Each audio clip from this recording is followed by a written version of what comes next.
Oi, gente! Hoje eu vou ensinar vocês a fazerem um eyesight. Eyesight é um exercício que nós utilizamos na biomimética para que a gente possa aprender com as funções dos organismos. Mas assim, de forma simples, é um exercício de observação. É claro que aqui a gente não vai focar para que vocês façam um super detalhamento do organismo. A ideia é que seja totalmente divertido. Então, para vocês que estão em quarentena em casa, sozinhos ou com crianças, ou também querendo buscar inspiração, eu tenho certeza que esse exercício vai ser super legal. Presta atenção que vai ser bem simples. O que vocês precisam é um caderno. Então, um caderno normal. Se você tiver caderno com folhas em branco, assim, sem linha, melhor ainda. Canetinhas ou lápis de cor, lápis, borracha, enfim. O que você tiver para que você possa desenhar é super bem-vindo. Então, basicamente, o que vocês vão fazer é, com o que você tiver em casa, porque eu não quero ninguém saindo na rua, você vai pegar e vai observar o organismo, tá? Natural. Então pode ser o seu gato, que aqui tá a Lila, que é minha gatinha, o seu cachorro, pode ser uma borboleta que tá na sua casa, pode ser até uma barata que entrou na sua casa, enfim, qualquer bichinho. Ou também você pode pegar e observar uma planta, pode ser um vasinho pequeno, de um vaso grande, pode ser você na janela olhando pra árvore, tá?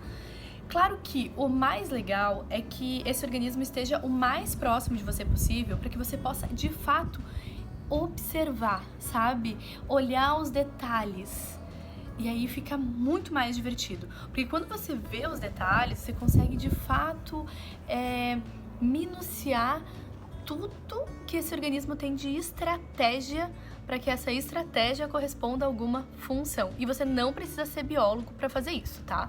Basta ser curioso mesmo, que já tá mais do que suficiente. Vou aqui mostrar para vocês um exemplo. Por exemplo, aqui, tá? Aqui tem um besourinho, uma borboleta, uma libélula, tá? E assim, eu não sei desenhar bem, tá, gente? A ideia é que seja divertido. É para você parar, observar os detalhes e desenhar. Depois de fazer isso, o bacana é que você, de fato, se você quiser tornar isso algo mais complexo, no sentido de detalhar os organismos que você olhou, você pode criar um journal, tá? Então, assim, se você quiser que esse caderno seja só pra isso, vai ser muito bacana, porque sempre que você estiver observando ou for viajar para algum lugar que tenha muita natureza ou estiver em casa, você pode pegar o seu journal, onde você anota, né, os bichinhos e plantas que você observa. E aí você pode fazer um pouquinho mais detalhado. E você pode fazer isso com as crianças e com o seu também, tá? Por exemplo, aqui é a observação de uma lesma.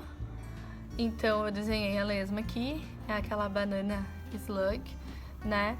E aí, depois disso, eu coloquei números para colocar as estratégias principais que eu observei no corpinho dela. Então aqui eu botei as antenas, a forma que ela se locomove, o capacete que parece que ela tem de proteção, e vou desenhando, observando e referenciando. E depois disso, eu escrevo funções, tá? A função. Então, depois de fazer a estratégia, eu vejo as funções. Então, eu boto o número 1, que são as antenas, a função, que eu imagino que seja, para sentir o ambiente e para se comunicar. O número 2, né? Por que as patinhas, elas são... Por que tem uma gosminha e muitas micropatinhas? É para deslizar em diferentes superfícies e para lubrificar essas superfícies para que possa caminhar.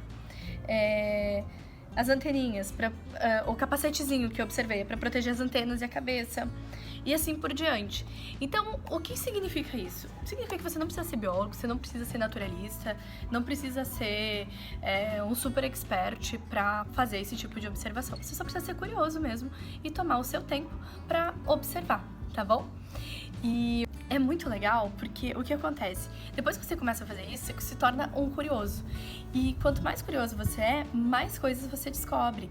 E mais coisas você descobre, mais você se reconecta com esse mundo natural. E você descobre a genialidade que tem em cada organismo. Então você começa a observar que de fato nada que existe por acaso. Tudo existe porque tem uma função.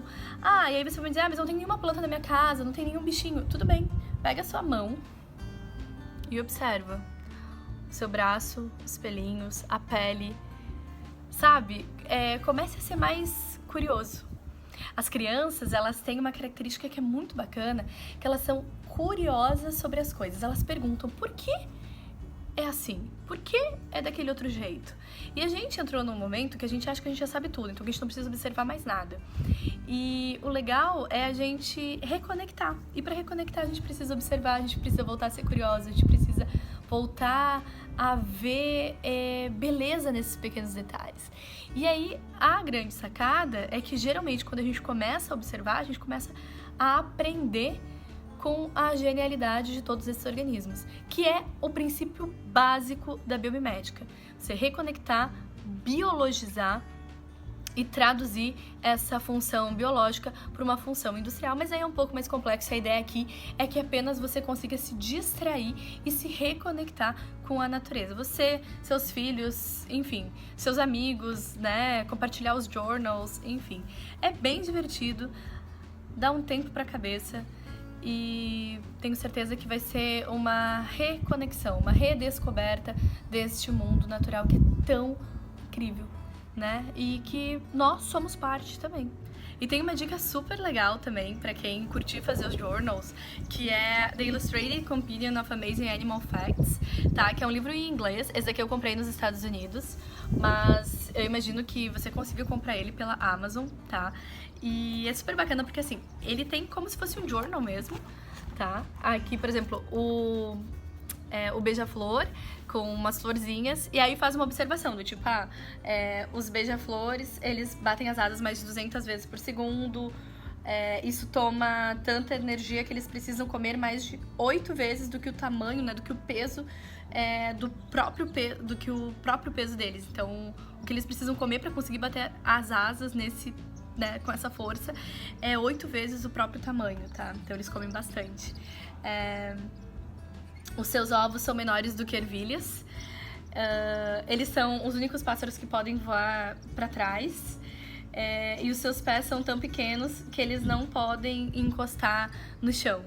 Então, aqui também é uma inspiração super bacana. É claro que aqui, provavelmente, a pessoa que observou tinha mais conhecimento ou foi atrás para se informar mais. Então, assim, é possível fazer isso? Claro, se você gostar muito do organismo, você pode ir lá, dar um Google, pesquisar mais e anotar ali também as estratégias que esse organismo tem, tá? Pra existir, enfim. E a forma que ele se relaciona com os outros organismos ao redor deles também. Claro que aqui a pessoa que fez o livro desenha muito melhor do que eu e os meus desenhozinhos. Mas, enfim, a minha proposta é que você possa ter um momento divertido, possa desestressar sua cabeça, desconectar um pouco também dessas redes sociais, né? Às vezes do trabalho e tal. Claro que pra mim isso é trabalho também. Mas, enfim, que vocês tenham um momento de reconexão com a natureza. E eu tenho certeza que, de novo, vai ser incrível se vocês convidarem as crianças pra fazer isso também. Porque, aliás, elas são muito mais perspicazes nas observações. Porque elas são muito mais curiosas. Então fica o convite aí pra todo mundo voltar a ser mais curioso e mais observador. Lembrem de começar com 3 coisas básicas: organismo, a estratégia, né, as estratégias que esse organismo tem e a função dessas estratégias que vocês observaram. A função da antena da lesma é sentir o ambiente e comunicar. É isso, tá? Me contem o que vocês acharam, se vocês gostam também desse tipo de vídeo. E quando vocês fizerem isso, por favor, me mandem fotos, compartilhem, gravem, enfim, que eu vou adorar ver e me conectar com vocês dessa forma também. É isso, me contem, tá? O que vocês acharam e até o próximo vídeo.